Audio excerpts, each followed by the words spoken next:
Alright, hello, Bring a Trailer. My name is John. I am officially the seller of this 1990 Volkswagen Syncro, one-of-a-kind off-road machine. I am selling this for my cousin Tobias from Nuremberg. Hi guys. Just my quick impression of the vehicle as I've gotten to know it as they visited me for the past couple of weeks.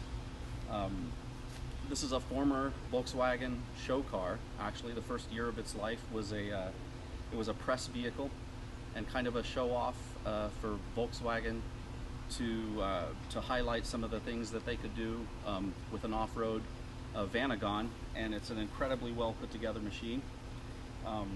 I don't know much about it, but throughout the course of the auction that's being run in my name, Tobias will also be involved with his login to answer any questions that people may have. So the purpose of this video is just to do a quick walk around, show you some of the exterior features and some of the highlights of things that maybe might need to be addressed, or some of the things that are very cool about this, and walk through some of the features and show how to set it up, because it is a highly customized vehicle, and as far as I know, this is the only one like it in the world. So at that point, I'm going to hand it over to my cousin Tobias and let him tell you about his last 3.5 years with this amazing vehicle. Yeah, hey guys. This is our beloved home.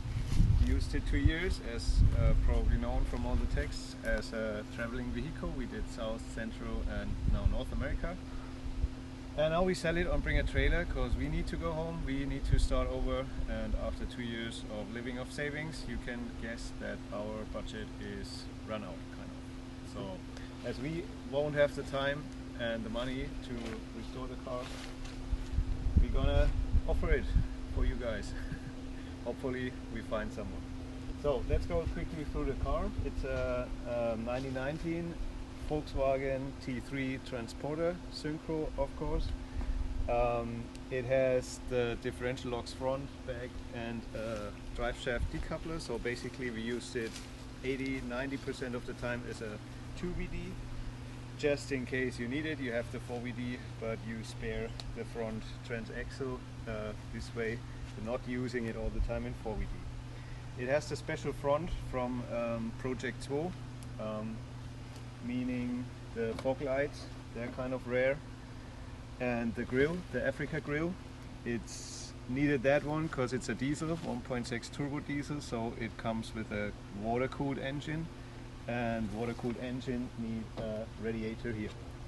This one is set up a little bit special. It comes with an intercooler, customized intercooler, which was built in 1990 by a tuning company ordered by Volkswagen. So they tried to raise the horsepowers a little bit. So that's why we have another radiator sitting here. Good, you can see some signs of usage. We don't want to hide that. We cleaned up the rust a little bit here on the front bumper metal. We're gonna leave it like that, so everyone can see what he's buying and what probably will be the next steps of maintenance with this car. It's been used for its purpose. So before we set up, we changed the mirrors. We wanted to have bigger mirrors.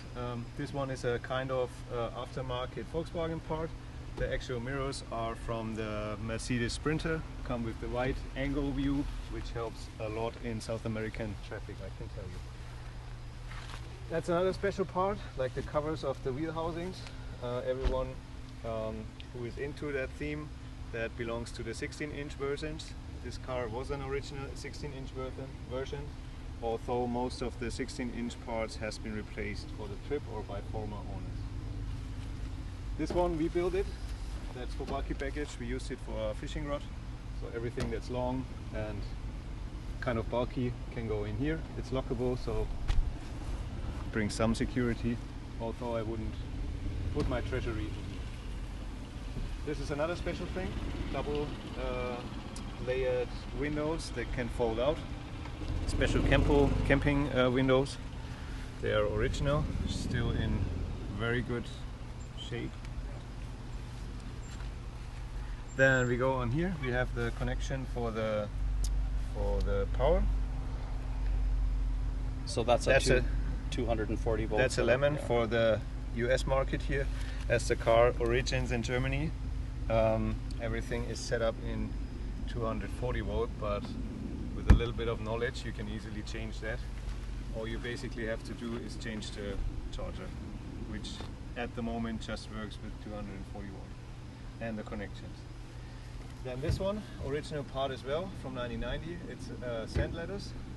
You can easily dismount it by 2 screws, put it under the wheels in case you get stuck in sand, for example.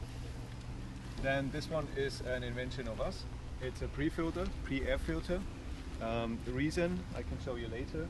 This car comes with a lot of room for spare parts and tools above the engine. So to actually maintenance the air filter, it's a lot of work to reach it. So we put a pre-air filter to easily access, and it's supposed to take out at least 70% of the dust the engine is consuming. So that elongates the maintenance interval for the actual air filter. That's what it's meant. Good. Then the back side, we traveled South America with our kiteboard, so we had the rear rack here. And everyone who has a Syncro or a Volkswagen knows that these racks kind of damage the back door. We knew that up in front. The back door was really in not good conditions anyway. As you see by now, it's rusted through already, so probably one part of the vehicle that should be replaced, but that should be a not so hard job to find a back door for a Volkswagen. What is special about this back door is the window. That's not the original one, that's the camping thing, but it originates to 1990, so it's actually meant to be like that because it always has been a camper van. Okay, original 16-inch wheel, spare wheel holder. Yeah, not much more to say about from this angle. Then on this side we have the second sand ladder, so there is 2 of them available that should make sure to keep you running in heavy off-road conditions. Car comes with an awning. That's not in the best conditions, but it works. It was good for us in the heats of where we went. And it made for some good stories, apparently. Yeah. Okay, so that's more or less the outside, and we're gonna check out the inside. All right. So let's open that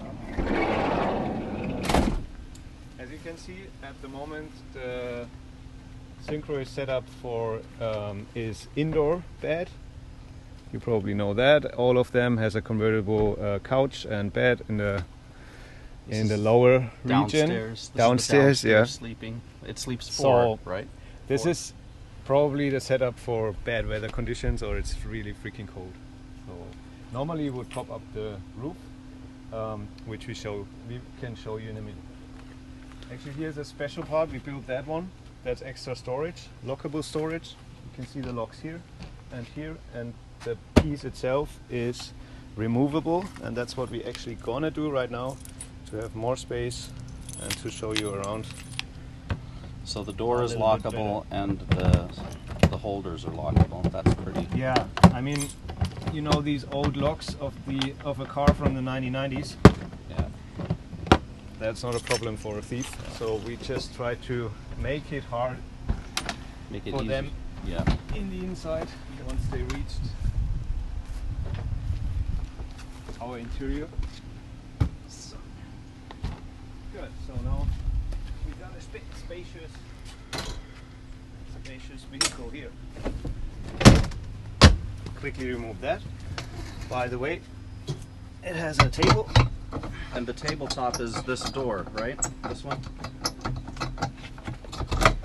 Yeah, we just need to open that one real quick. The locks, that's high quality locks from Germany, by the way. And then we have our dinner table ready. A few easy steps, no? So Nice. almost everything in that car, like a camper van, you know that, has not only one usage. You should have left the table in there and we could make some coffee. Yeah. Okay, so I would recommend to first pop up the roof. Maybe we can show you the solar panel. Car has a 130 watt solar panel on the roof, which is, in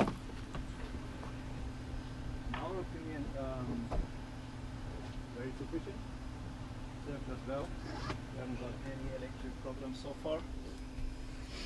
Meanwhile, I just dismantled this one. The technique for the roof is very basic. It's just hold down by straps. You have actually 7 positions to strap it down.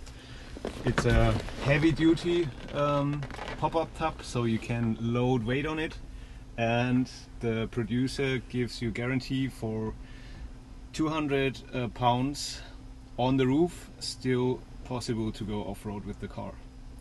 But to make that happen, you need to connect it flexible with the chassis, and that's why we go for this very old-fashioned straps.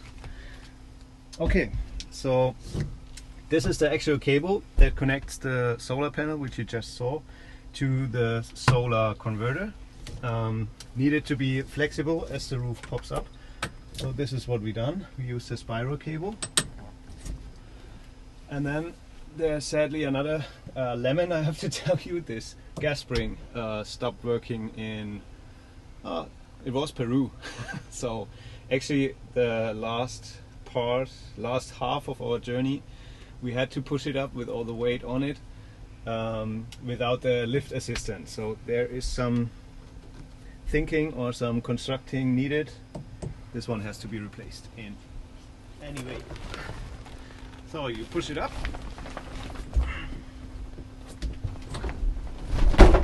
and that's it. And there's another specialty about this car. It's not like the Westphalias. The Westphalias end here with the roof.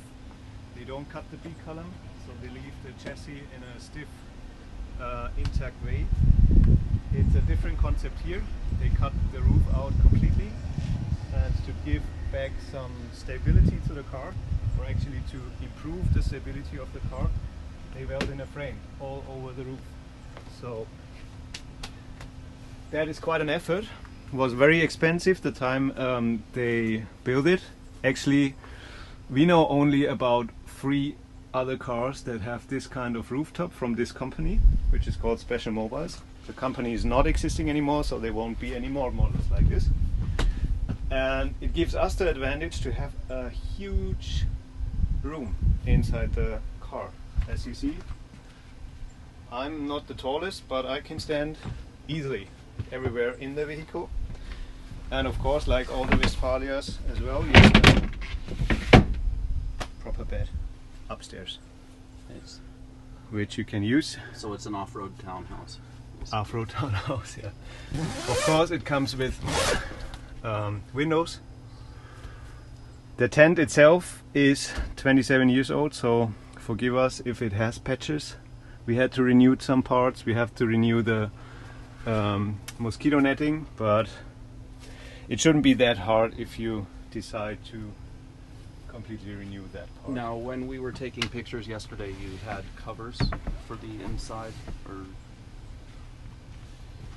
Yeah, we self-made it. All the curtains, mosquito nettings. We have actually for every door. There's a whole package of it. I won't show all of them, but we have. Well, it's pretty cool. They're made out of kite board. Fitting mosquito nets for every nets. door, which is essential if you want to travel the tropics. You know that. And the light thing about covers. the curtains is they're made of kite material, because we are kite boarders and we think it looks pretty cool. It's light, it weighs nothing. It's not it's not impermanent, so you have, even if it's low light conditions outside, you have light in the car, but you can't see through, so it's not visual what you're doing inside. It's actually a pretty cool material to build curtains from. We liked it a lot. And it gives it a lot of character when they're in. It looks really cool. You can see the back window There's actually one in the back window right now. That was actually my first kite, Yeah. which I had to sacrifice for grandmother to customize curtains. So a lot of attention to detail in Yeah. this And this vehicle. it's all very handy in this box all together. Of course, comes with the car. Another thing, if you take a look around here, is the mounting. We just use different systems. This one is called 10X. That's pretty stiff, pretty cool, pretty easy. But on other parts of the coverage, we worked with magnets, with Velcro, and with these kinds of connections. Yeah. So now we have a spacious, roomy living room. We have a kitchen. Works pretty easily. I'll show you very quickly. As Volkswagen intended it to use it for expeditions, they went not for gas, not for gasoline. They built a really cool, very simple stove in it. It's basically alcohol. Denatured alcohol. Denatured alcohol cooker. And that's as easy as well. It's just containers. You pour in basically any burnable fluid and you light it. That has the advantage that you never run out of fuel. You just pour in any kind of. You can adjust the flame a little bit. Works brilliantly. Next thing is maybe the water system. As you go on a journey for 2 years in probably third world countries, you make sure you have your own water, which we installed down here.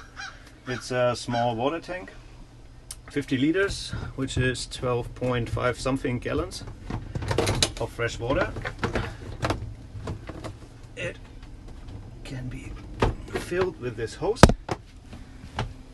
There's actually, if you zoom in here, a pre-filter and a valve to lock everything up. A nice little Gardena attachment. Yeah, Gardena attachment with another one and a connector that works brilliantly. You can use use Gardena, which is worldwide, I can tell you, or the threads for any water hoses in most of the world is the same. So you just have all the connectivity you need. And just in case, if it's just a blank hose, we have another Gardena to attach our water, and if everything goes wrong, you just pour it in piece by piece with a, what is a Trichter? Trichter. So, sorry, I don't know the... Oh, a funnel. A funnel, yeah. Which takes time, but that's the only thing you have plenty of when you're traveling. So that's the next compartment. Here's the water pump. It's a 12-volt pressure pump, which creates 2 point something bar in pressure, plenty, to actually pump the water through our filter system. That's a Katadyn 2-component filter. It consists of a core of active carbon and periphery of ceramic mesh. So that filters 99% of any pathogens, which is pretty cool. It's connected to this hose, so you take out the water freshly and ready to drink, no matter what the quality of the water was in the first place. This is the switch for our pump. Turn it on. I actually fill this one right now.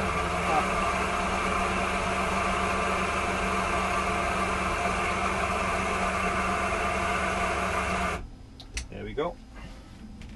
This This is is our electric coffee machine. I was kind of joking about the coffee, but good idea. We just show you because we know that our electric system is 240 volt. But what do you need? We have our electric inverter here, which produces 240 volt. That's suitable with an adapter for almost any electronic device because they all can be fed by 110 to 240 volt. So all Apple or whatever stuff will work. And coffee is the other one thing you need daily. Coffee machine is included. Works perfectly with our inverter. Yeah. So let's go on with the electric system. I can show you more up in front, but what I want to point out here, as long as the coffee machine is running, we have a board computer, like a battery computer here, which has an ampere shunt. So actually this computer tells you the consumage at any time. So what we see right now is 33 amperes consumed by the sinus inverter, which more or less is 600 watt. Quite a lot, but we have a lot of power. So let's go around to the other side and I talk you through the electric system.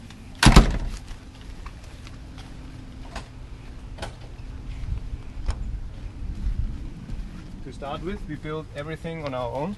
We found some really weird wiring in the car when we bought it. So we decided that's too dangerous, that doesn't fit our needs. So we just changed it to how we like it. That's basically it.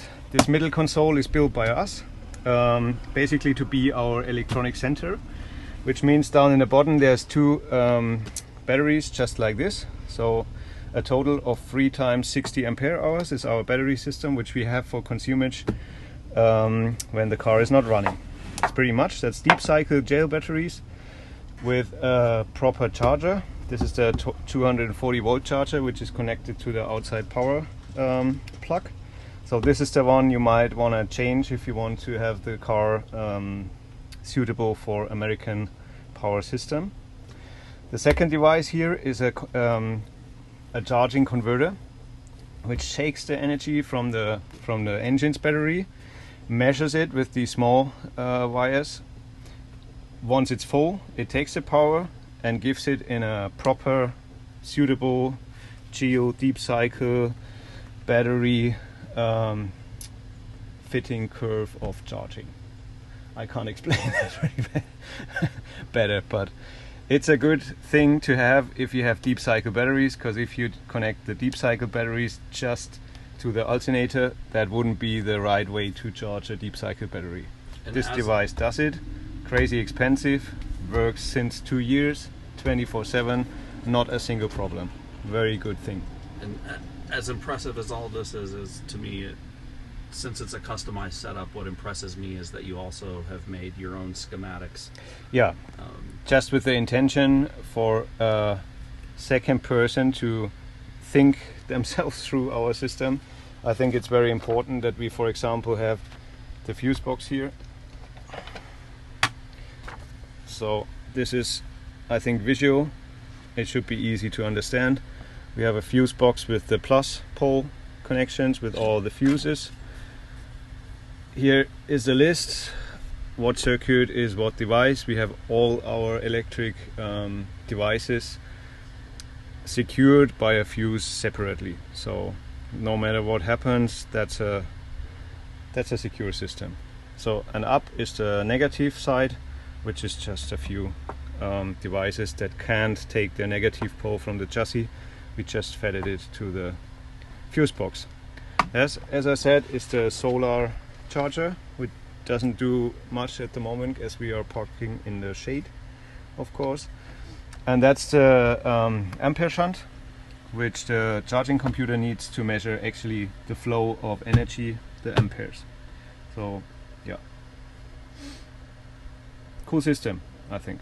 Yeah. Neat. Yeah, very clean. But that's the way to go in our opinion. Yeah, we don't want to have cable chaos in our car. Yeah, it's not like you're German or anything. Yeah. We are 100% German with this. But it worked, yeah. That's the only thing we haven't had any problems with. So we continue with the water system.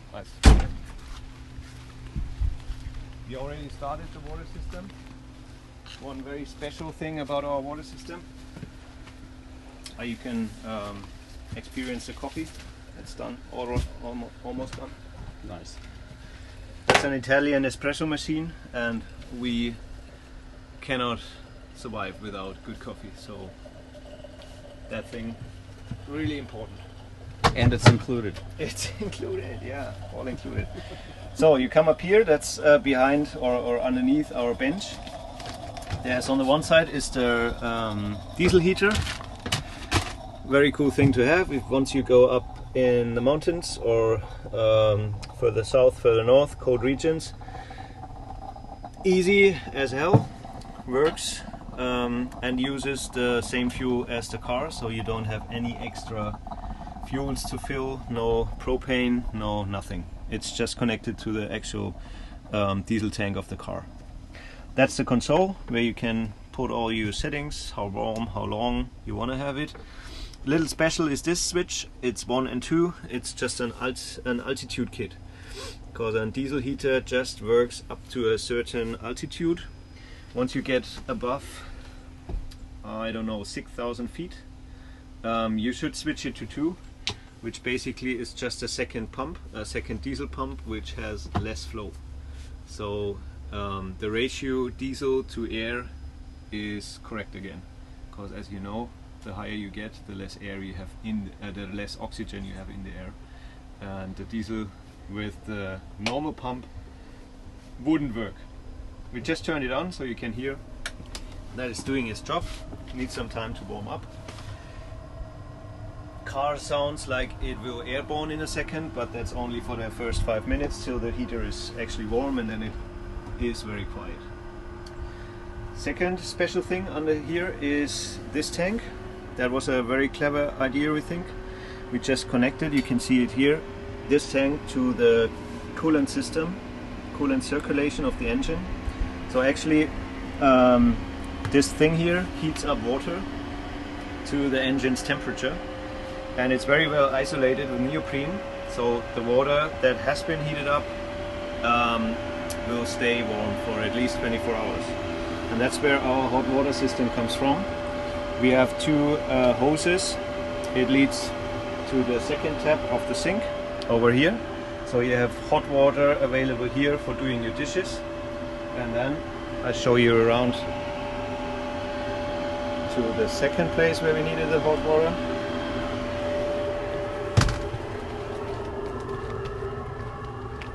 Oh, you're right, it sounds like a turbine. Yeah. Sorry, it's not flying. No, but at least you know it's working. Okay, that's the second thing, very cool as well. If you travel in dusty areas, you want to have a shower. There it is, extendable. You can put it up here, have your shower underneath your back door. And we have cold, unfiltered water here, and the second hose from the hot water tank. So drive up the mountain at night, park, camp, Exactly. hang out, wake up in the morning and have hot water from the day before. Yeah. Still It's nice. It depends a lot on the surrounding temperature. If it Ambient is temperature. very cold condition, or the colder the outside condition is, the less it stays warm. But for us, it was always warm on the next morning. So, and that's enough. I mean, you're gonna go on anyway with this car on the next day. That's the mattress. Haven't talked about that. We all, like basically all we showed you so far, we renewed it completely before or in front of our trip. So basically everything we showed you so far is 2 years old. That includes the upholstery. That's very good tissue material. It's synthetic, it's washable, it's active, whatever, I have no idea It's what you a call that. synthetic dirt repelling, Yeah. machine washable. So it doesn't hold the dust and the dirt. You just can swipe it up with a wet rag. Yeah, So it's like naturally Scotch guarded. and it comes with zips, so you can dismantle everything and put it in the washing machine if you want to. But they're still in very perfect conditions, and they served us well. So you don't have to sleep on 27-year-old mattresses? No. Okay. Not at all. All right. Want to take a look inside there? you can see some of our plumbing. This is actually the two hoses, cold and warm. You see the warm, or you will realize the warm water hose by the neoprene coverage we put around to not have heat loss on the way to the shower, which improves the whole system. And then there's two locks here, two valves. That's just a German security thinking. We don't want to get anything loose and water our car while doing off-road. So we actually put valves almost anywhere, so we can lock down the water system for non-leakage during off-roading, and it worked brilliantly. So. Okay, so over here we got a cool gadget. It's called the wheel leather, which is just mounted with a strap. It's very tight, to be honest, but it holds our weight to actually step on the spare wheel and to reach the top for all the mountings we done up there, which are visible in all of our photographs of our pics. We actually dismantled everything now to clean it, but of course all the roof stuff is included and is visible on the pics before. So meanwhile, our coffee is ready. And that's exactly why we give away this very precious little espresso maker with the car, because we think it's just perfect and it belongs to this car, and the coffee is really good. Good. Over here is our fridge. That's sadly another little lemon we have to present. The fridge is original, from the original build-in, means from 1990, 27 years old. It's a compressor box fridge with a top load, which makes sense because the cool stays inside. But it stopped working in Mexico. We're not sure what the problem is. I would probably think it's the compressor. It sounds like there's some diaphragm broken. So yeah, probably it's repairable, but we haven't checked that specific topic out yet. I would recommend to just change it to a more modern version. But yeah, it's still there, it's still original, and it can be repaired. At the moment it just works as a cool box, not as a fridge. So you can put ice in. That's how we did our last 3 months. We bought some cubed ice and put it in. It stays cold for 2-3 days, and then you just refill it. Yeah, sad, but that's like it is.